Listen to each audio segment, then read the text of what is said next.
Yeah. Sup everyone? How y'all doing today? Today I have a interesting topic. First, I'm gonna start off by saying that before I do these videos, I like to get ideas of what people want to hear and things that I should talk about and stuff like that. That way I make it interesting for the subscribers that I have. And recently I asked, yeah, recently I asked, you know, someone's like, do you think I should talk about the other side of me? You know, the professional side of me. Like, what you've been getting with these videos is a person who, is having fun, likes to joke around, you know, and is giving you cerebral thoughts, things that help you think, things that make you like, I wonder. The other side of me is a side that is what mo or not motivated, but is what drives the videos. So what I'm saying is like you have the fun-loving Richard, and then you have the professional Richard, who where uh, he's not so friendly, he's not so jokey, and the person was like, well,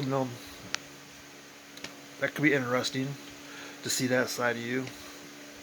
You know, I mean, what do you got to lose? And, the person's right. You know, channel's young. There's only 17 subscribers. I'm just gonna throw stuff against the wall and see what sticks. Right. So today I'm going to be talking about the other side of me. And the other side of me that I'm talking about is pretty much this guy right here. Can you see that guy?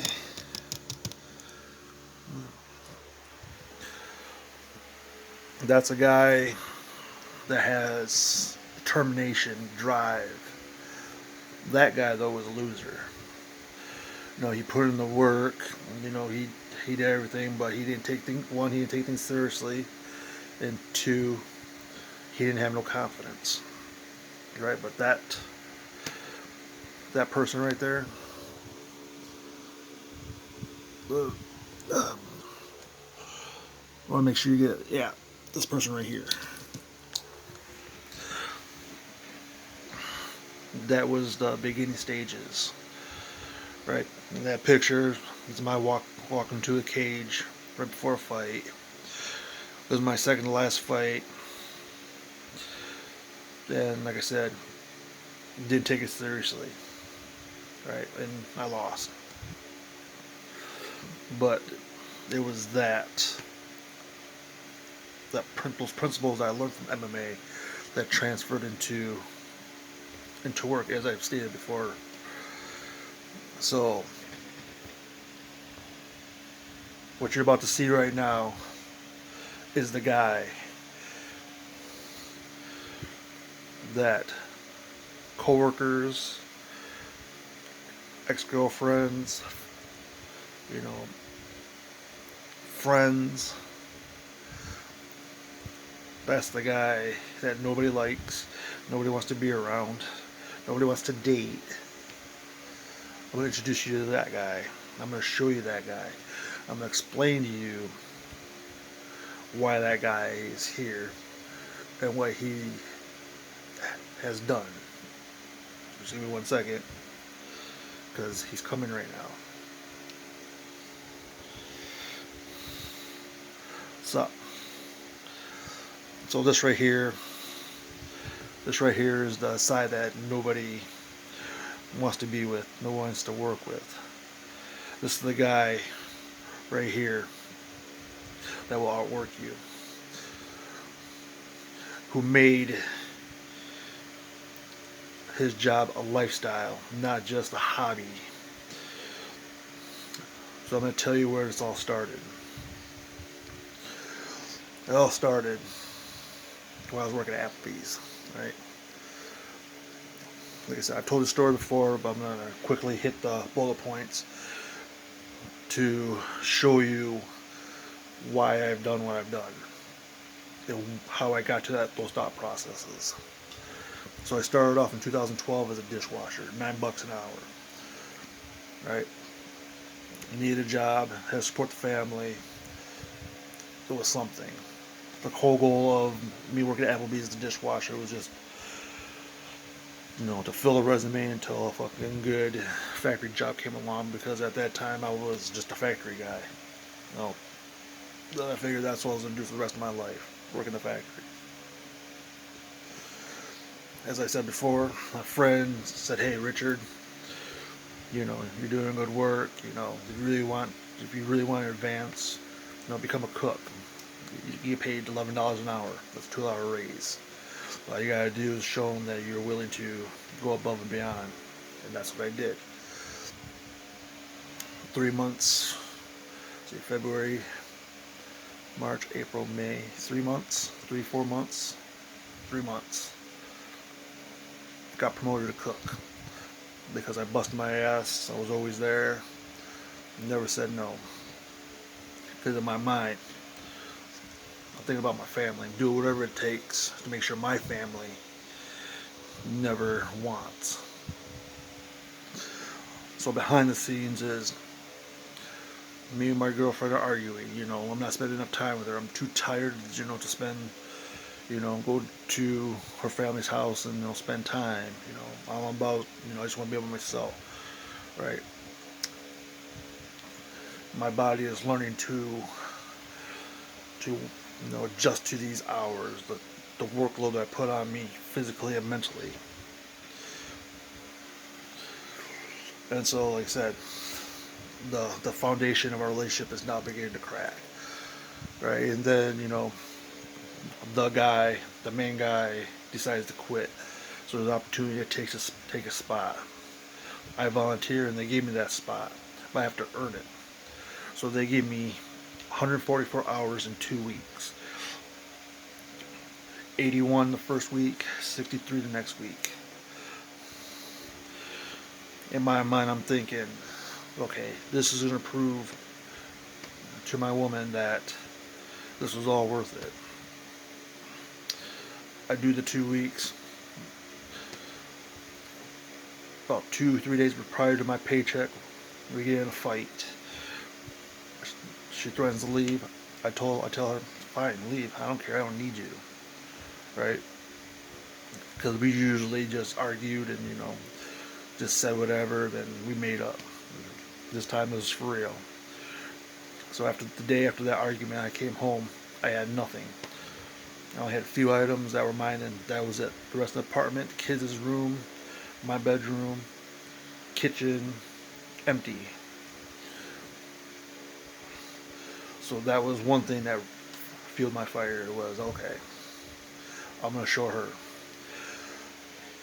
that she made a mistake.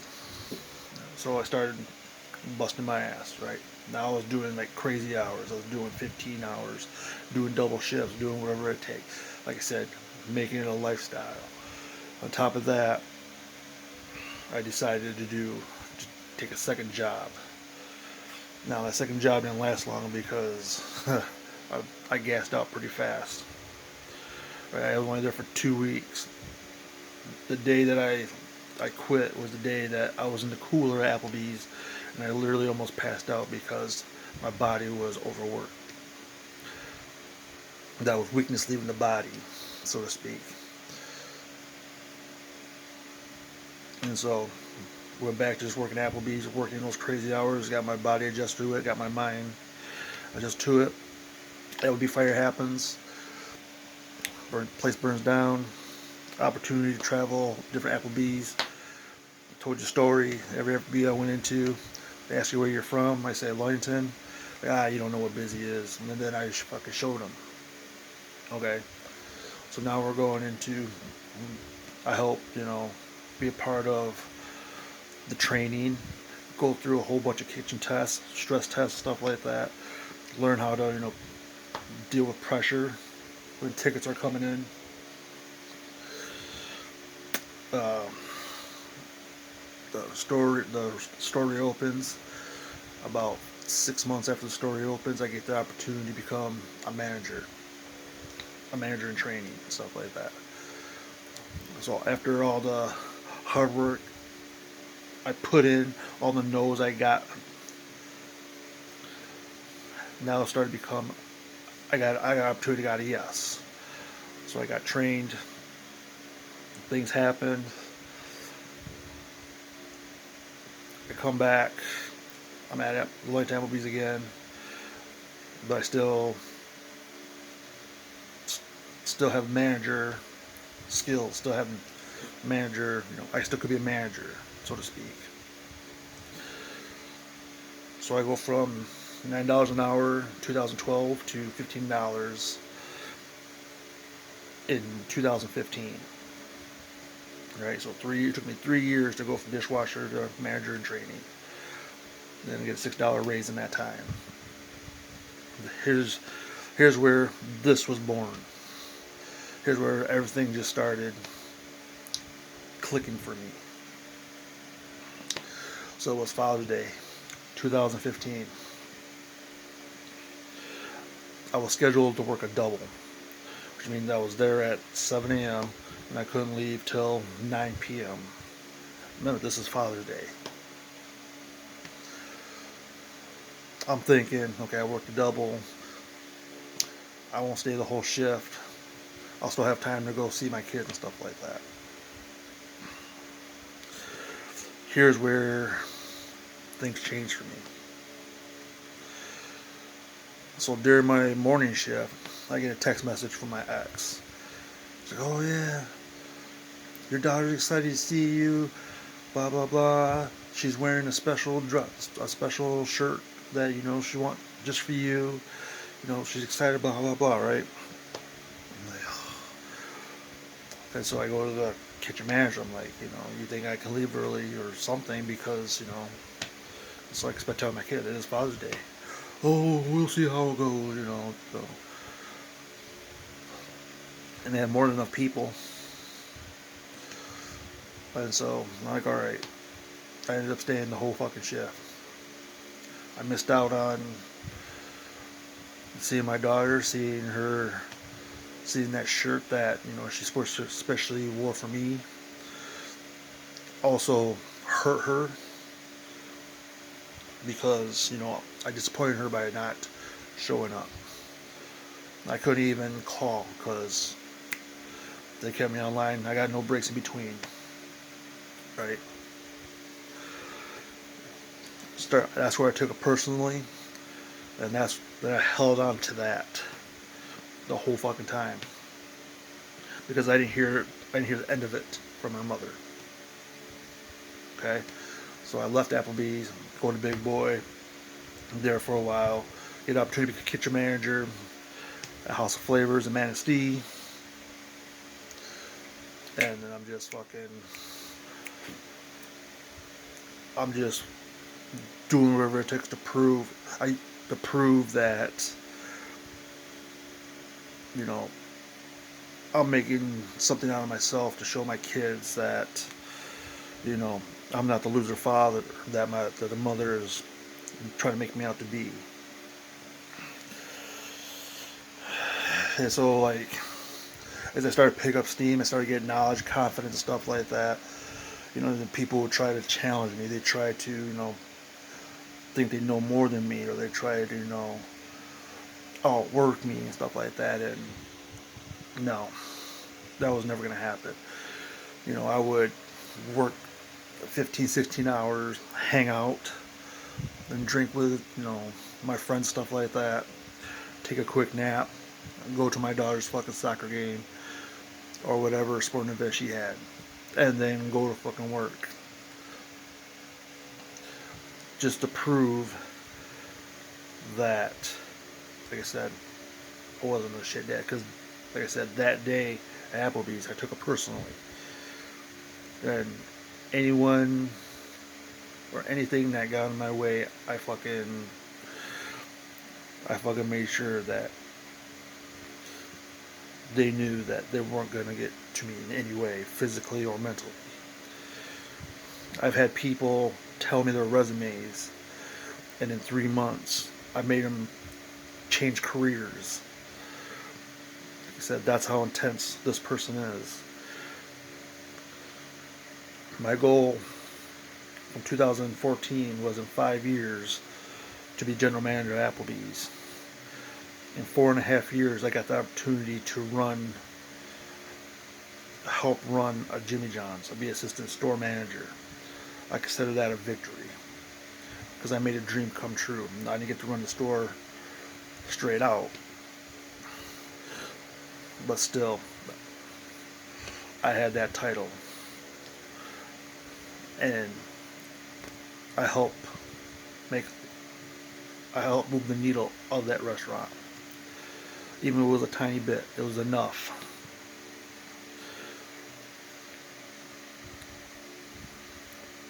Many people, even to this day, think they can outwork me. They really do. And I respect that. I do. But know this. And this is where y'all should really focus if you want to make your dreams come true. Study the competition. Where are they weak at? Are they weak mentally? Are they weak physically? Because that's what I hone in on. Especially if you're weak physically. Because that's my wheelhouse. I can work 17, 18 hours and not get tired. Not even go to the bathroom. I've done that. I work 17 hours and not go to the bathroom at all.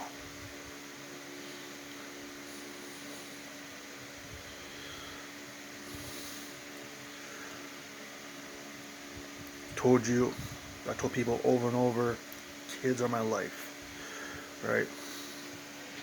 I'll do anything for them. I'm a guy growing up that nobody believed in. They looked at me and they're like, he's nothing. Even as a teenager, looking at me, he'll amount to nothing. He's just like his dad. My mother thought that. My father thought that. Family members thought that. Girlfriends thought that. Friends thought that. And I proved them all wrong. I did. This right here, all those pictures, that's nice. That's cool and all. That's nothing. No, 4 number ones in a row. Sweet, right? No, I don't care. No, I do care about. Know what I consider a victory? Kids. I promised that I would give my kids a life that I didn't have. I wanted something. Parents couldn't afford it. I want to go somewhere. Nope. You stay here. All right. Me busting my ass like I did. Me being this guy. This cold-blooded. Take no prisoners. I don't care who you are. You be my boss. You be the owner. Be my coworker.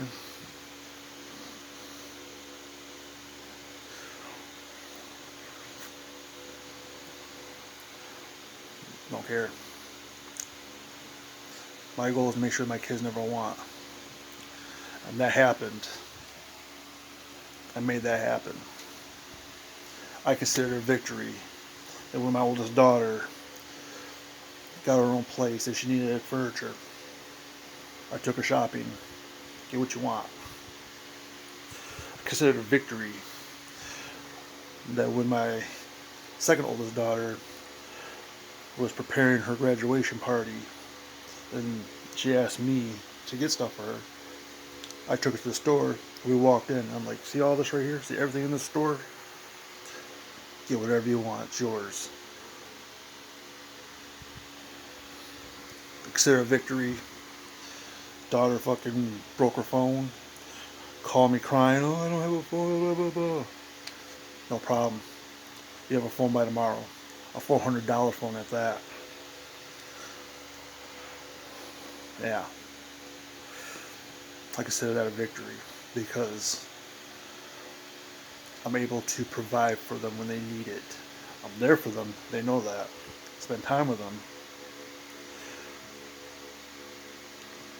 when they're not busy. Now that they're older, they're busy. And I respect that. They got a life to live. But I'm not that father. I says, oh, sorry, I can't afford it. No. If it makes sense, no problem. We'll get it done. That's what I consider a victory.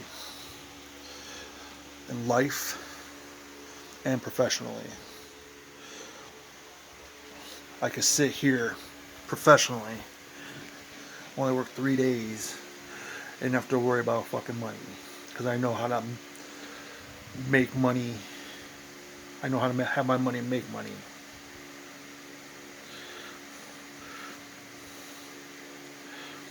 The point of this video is just, it's not about me. Like I said, I'm showing you all what drives the videos, where all this experience comes from, these stories come from.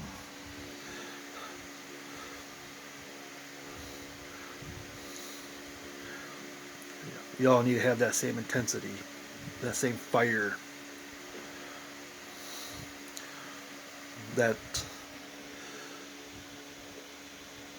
you should have got me a long time ago when I was young and I didn't know nothing. That's when you should have got me. You should have just squashed me out of my misery. Now I'm the guy that you can't get rid of. Now I'm the guy they ask, hey, we need you. Or hey, what do you think about this? You need to be that person. Professionally, personally, whether it's your friends or relationship.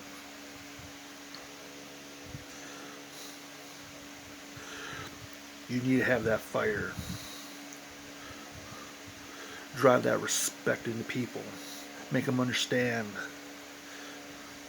I'm not the one to fuck with. There's nothing you can say, there's nothing you can do. You're not gonna fucking outsmart me. That's what you gotta have in here. It's gotta come from right here in your heart. I've told people, I've looked them in their eyes, like, you don't got the fire. I see it. It's all smoke and mirrors. I've told people that. I've told people, as long as I'm working here, you'll never work for me. I said that to a guy. But I've also given people so much knowledge and so much confidence that they've gone on and done better things. And that's the whole point of these videos that I'm trying to point out. Find that fire. Me coming up, the things I did coming up, that was all selfish. It was driven by hate, and to make sure my kids never ever wanted. As I said, I've won. I'm good. Now it's time to give back. It's time to share what's in here. But for you understand what's in here, you gotta know where it comes from. It's right here. Said, there's no one that can take it away from me. No one can take away my victories. They can talk all the shit they want. But I'm sitting pretty fucking good right now, and that 1.47 at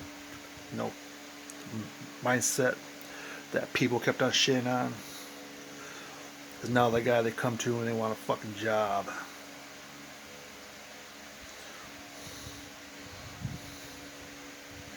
You be that person. find it. Find the edge. And I guarantee you, you'll win. If not, come see me. I'll make sure you win.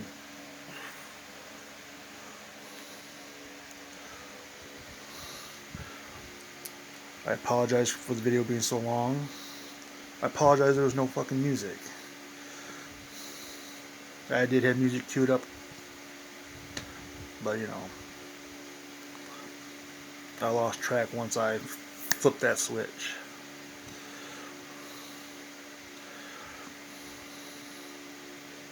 Do what it takes to win. If you got family, you got kids, do what it takes to win. Then when you win, give back. Spread that knowledge. Plant those seeds. Build that legacy.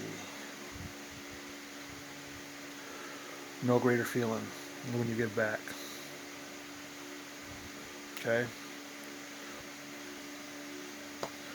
Remember, I care about you. I want y'all to win.